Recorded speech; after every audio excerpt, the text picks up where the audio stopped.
Yan mga kainsan, kumusta po kayong lahat? Ay ang nangyari po ay ako ay mic ng mic, ikwento ko lang sa inyo. Ako ay mic ng mic. Ako ay vlog ng vlog din eh. Yung palang aking mic ay hindi naka-on. Ayan, isang aral na naman ari. Sabi nga nila hanggat di ka nagkakamali, hindi ka natututo. Kagaya na rin.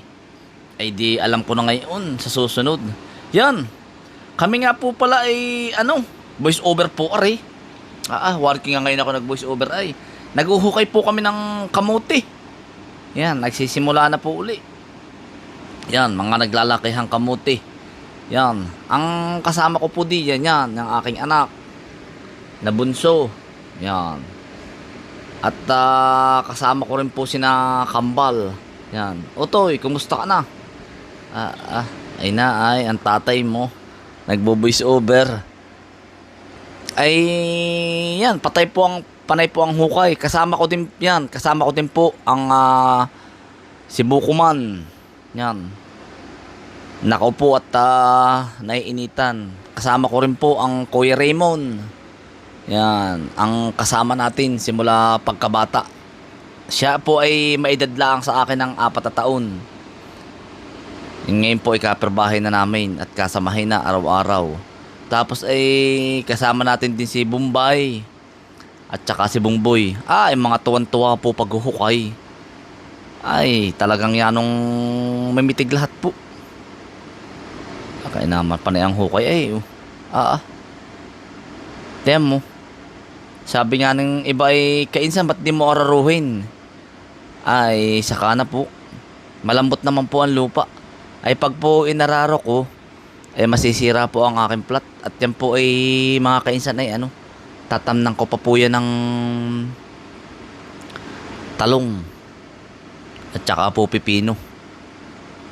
Akin lang pong bubuklatin at para po lagyan uli ng chicken manure. Yan. Tayo po muna ay naglalakad. Alam mo mga kaisan, ang vlog ko ay walang kung ano talaga yung natural na pang araw-araw. Ayan, wari ko ako palabak na rin. At sabi ko nga din ay paparating yung aking kapatid bukas. At bibisitahin si nanay at tatay. Ayan. Ay, wari ko ari, titingnan ko ari. Aring labak na ari. At yanong lalaki na rin ng laman. At tiningnan ko kaninang maga. Alam mo mga kainsan ay halos sa hukay na po lahat ng kamote. Pati ilaya, pwede na. Yan, aring puntong ari ay paano nga ba yan? Nakahukay ako ng pagkakamitig. Yan. Ay paano ba naman hindi makakahukay ng malaki ay pinagdayamihanan. Sobrang taba ng lupa. Yan, malaki. Yan po ay nasa kalahating kilo nung amin tinimbang ang isa. Kulang-kulang 1 kilo. Mga kalahati at 1/4 parang gayon. Yun po ay malaki yan Tawo. Kung gaano kalalaki ang laman. Yun pala maganda rin po ang pinagdayamihanan. Pero ang sabi naman nila, pag pinagdayamihanan ay hindi masyadong naganda pero maganda panay nga ang hukay ko diyan.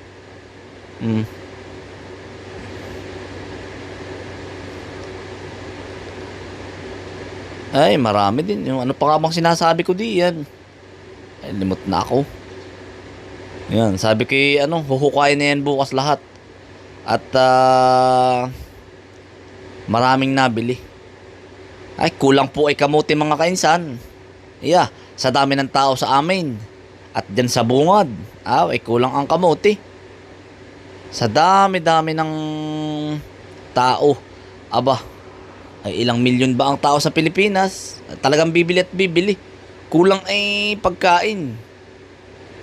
Ayan, wari ko ako yung nagkwento diyan ng Kaya siguro tayo yan daming laging laman ng kamote at mga halaman. Yung iba po ay lumaman uli ay siyempre mga kainsan. Kagaya nung kahapon, may mga nanghingi na mga pambiling gamot.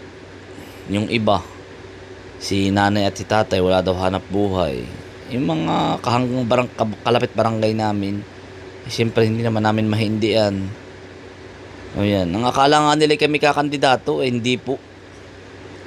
Pero may ikaw po ba kakandidato o ba? Parang ang pananaw sa Pilipinas ay pagtumulong kay kakandidato, yan ang mga kainsan. Hindi po. Ako po ay hindi mahilig sa politika. At pwede ka naman po tumulong ng bukal sa puso kung anong makaya. Oo. Yan mga kainsan, lumipat na ako.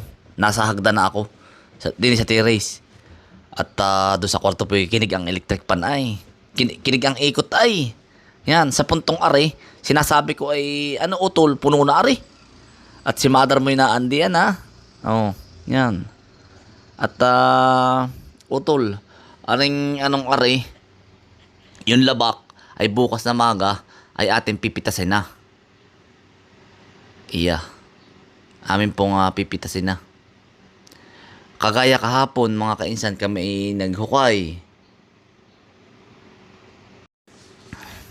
Ay ngayon po ay hukay uli.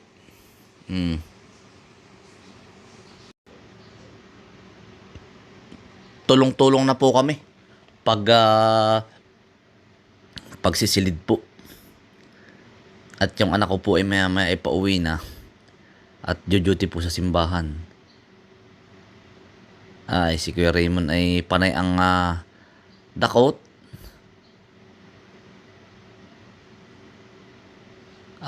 Ay ang dalawang kambal ay anong na rin. Si Utol is po ang nasa kabila. Sabi ko nga ay huhukay. Tatawagan ko pala ngayong maga. Sasama rin po siya paghuhukay nalimutan ko. Panay ang dakot tuwan-tuwa. Aba, ay mga kainsan, isang puno naman ay bukas magtitimbang ako. Ang isang puno ay nag-1 kilo at kalahati. Ay kainaman mga kainsan. Kung tawagin sa amin ay bigyang yaman, bintong. Ay talagang pagpo talagang nagkaigi, talagang ikaw ay ayos. Mga kainsan, puno na po yung isang sako. Mamaya namin papantayin. Ay, ari po ay pupunuin na din namin yung kabilang sako. Ang nangyayari mga kainsan din ay ang isang iras namin ay halos isang sakot kalahati. Isang iras. Ay maganda ang laman mga kainsan. Sa bagay ari pang ikatlong tanim na po namin. Ay ang sabi nila, pag ikatlong tanim ay pangit na. Kailangan po ay ipapahinga na muna uli ng 3 buwan ang lupa. Ay ari dire-diretso, sabi ko hanggat hindi naliit ang bunga ay dire-diretso ari. Pero ari naman mga kainsan, ipapahinga ko muna. Gagawin ko po muna aring talungan ngayong susunod na buwan. Pagkatapos ngayong ulanan ay gagawin ko ng pepino. Yan. Tuloy.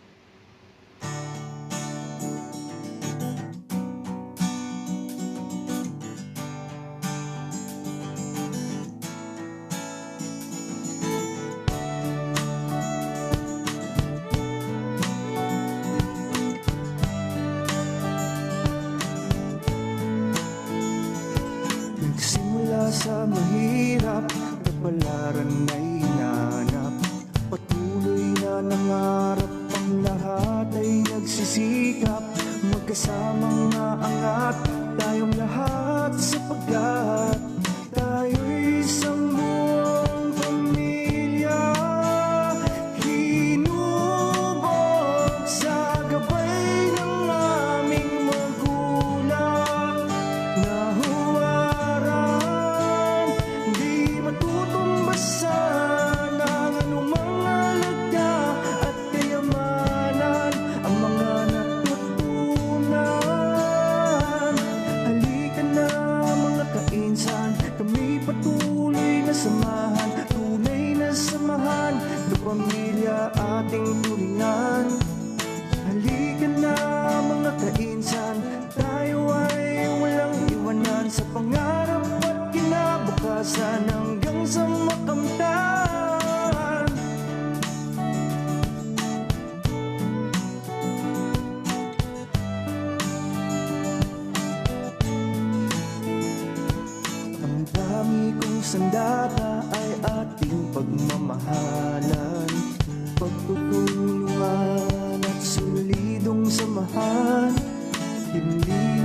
kaingitan, pataas ay nagtatakahan. Pagkat tayo'y isang pamilya, nasa Panginoon ang tunay na pagpapala. Ika'y magtiwala, manalig ka at magkaroon ng lubos na mga biyaya. Halika na mga kainsan, kami patuloy na samahan, tunay na samahan, kapamilya ating turingan. Halika na mga kainsan, tayo ay walang iwanan sa pangarap at kinabukasan hanggang sa makamtan. Inubog sa gabay ng aming magulang na huwaran, nasa Panginoon ang tunay na pagpapala. Ika'y magtiwala. Halika na mga kainsan, kami patuloy na samahan, tunay na samahan, kapamilya ating turingan. Halika na mga kainsan, tayo ay walang iwanan sa pangarap at kinabukasan hanggang sa makamtan. Halika na mga kainsan, kami patuloy na samahan, tunay na samahan, kapamilya ating turingan. Halika na mga kainsan, tayo ay walang iwanan sa pangarap at kinabukasan hanggang sa makamtan. Patuloy pa rin mga kainsan ang paghuhukay namin. Yan, sinakambal. Nasa kabilang dulo po. Nakahukay po sila ng napakalaki po. Yan. Tuloy pa rin po ang paghuhukay. At gawa ng ano po ay, yan po ay oras na maghukay na kayo. At biglang mag-uldi ngayon ay anong tagal po ng init. At biglang mag-ulanan. Yan, dyan po nagkakaproblema ang kamuti mga kainsan. Ayon sa akin ha. Ayon sa experience ko. Dyan lalabas yung tanga. Kumbaga po ba'y para po ba silang nasisira ang kamuti. Maganda pa yung kumbaga ang kamuti po ay nagsimula sa sobrang init. Lahat ay mainit, hindi maulan. Mas maganda pa yun. Or else, mas maganda pa po yung lahat ay kumbaga maulan. Isang linggong maulan, maganda pa yun. Masama po yung kumbaga ngayon po ay halos sa isang buwan ng mainit. Tapos ay biglang uulan po ng 3 araw. Nako, yari ang kamuti mo. Magtatangain. Oo. Kaya po kami dire-diretso na ang hukay. Gawa ng dito po sa amin.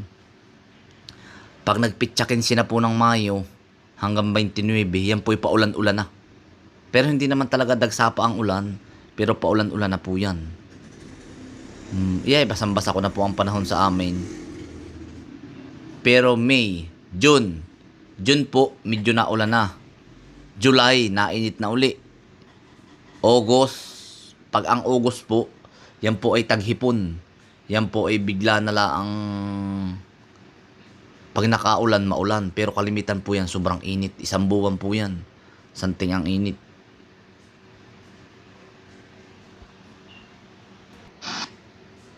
Ayan, andyan po ang kadar mo. Siya po ang kakarga niyan. Dumating na po. Dumating na. Ay naandun daw po. Mayroon pong bibili na mga kamuti. Naandun po sa bahay. Ay mamaya po ay pupuntahan natin. Yan. Balit may good news po. Bibili. Maigit hindi ko na po ibibiyahe. At may bibili na.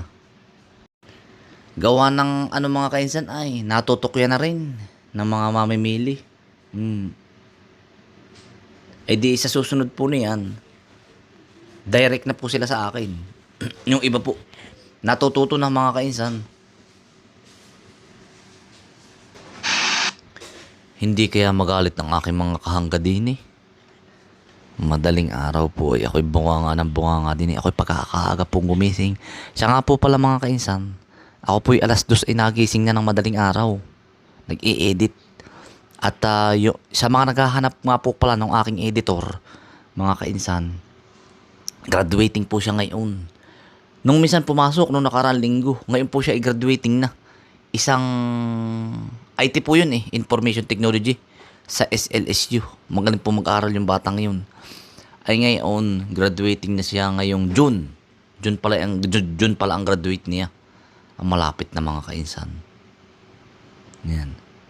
Ay sabi ko naman inaantay ko po siya kung siya ay sabi ko kung magtutuloy-tuloy dito sa akin ay di gayon. Pero kung siya naman ay siyempre bata pa, pero ang gusto daw niya ay mag-abroad ay sabi ko yung maganda nga. At siyempre ikaw naman ay experience ka lang muna dito tapos diretso abroad na. O, marami pong kumukuha sa kanya. Pero sabi ko kung dito naman siya ay di ayos lang kung magkano yung kakayanin natin yung offer ay di ayos. Yan, congratulations Utoy. Pero pag po siya ay maluwag, napunta po dito, maluwag ang schedule, napunta po dito sa bahay. Yan, panay po ang sabit na namin. Yan mga kainsan. Maraming salamat po sa inyong pagsama.